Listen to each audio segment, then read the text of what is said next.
आज मुझे माँ लक्ष्मी के पुनः दर्शन हुए।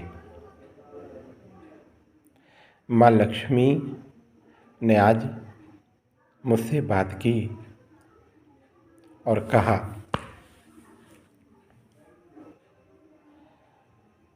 कि जिस कार्य के लिए माँ काली और माँ दुर्गा ने तुझे मेरे हाथ में दिया है, उस कार्य को मैं तेरे ऊपर छोड़ती हूँ।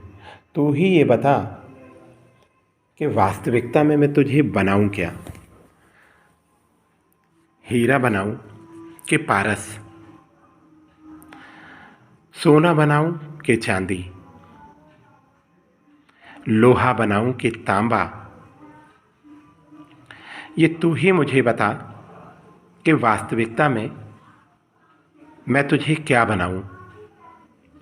और जैसे ही माँ लक्ष्मी ने मुझसे यह बात की, उसी समय दोनों हाथ पसारे मुझे दिख रहा था कि बगल में मेरे आकर लालच खड़ी हो गई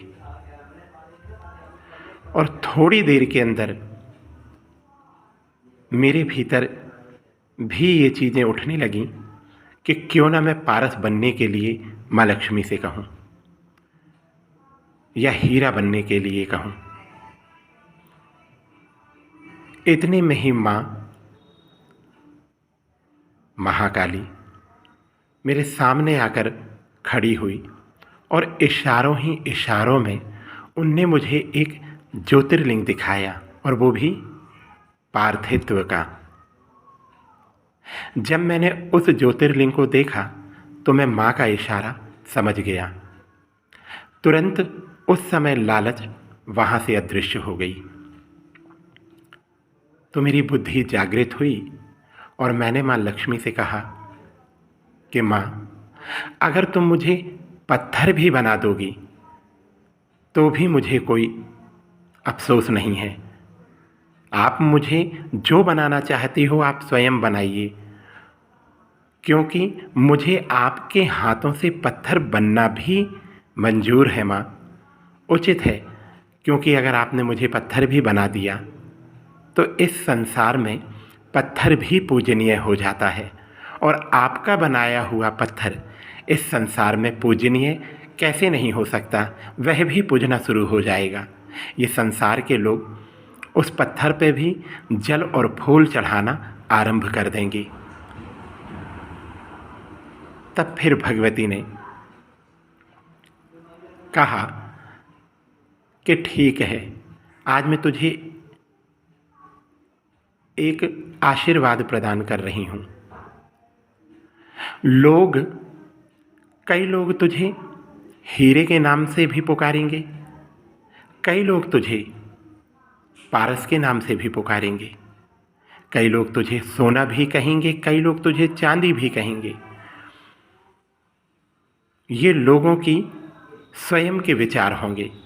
लोग तुझे किस नाम से, तू जिसके लिए सोना बनकर जिसके जीवन में जाएगा, वो लोग तुझे सोना कहकर बुलाएंगे। जिसके जीवन में तू चांदी की तरह चमकेगा, वो तुझे चांदी कहकर बुलाएंगे। और जिसके जीवन में तू हीरा और पारस बनकर आएगा, वो तुझे हीरा और पारस का नाम देंगे। उसी समय माँ ने कहा, लेकिन वास्तविकता में तू ये बता कि तू किस नाम को चाहता है। तो जब मैंने विचार किया अपने ध्यान में, तो मुझे दो ही नाम दिख रहे थे। माँ से मेरी जो इच्छा थी मांगने की, वो थी दृष्टि और स्पर्श। तो माँ से मैंने यही कहा कि माँ, मुझे दृष्टि स्पर्श बाबा के नाम से ही जाना जाए, और मैं कुछ नहीं चाहता हूँ। भगवती ने यह भी कहा,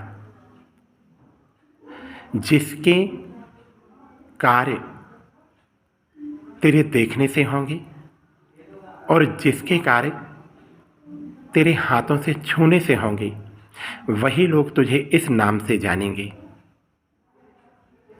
और बस माँ ने इतना मुझसे कहा। इसके बाद मैं अपने ध्यान से वापस आ गया। जय माता की।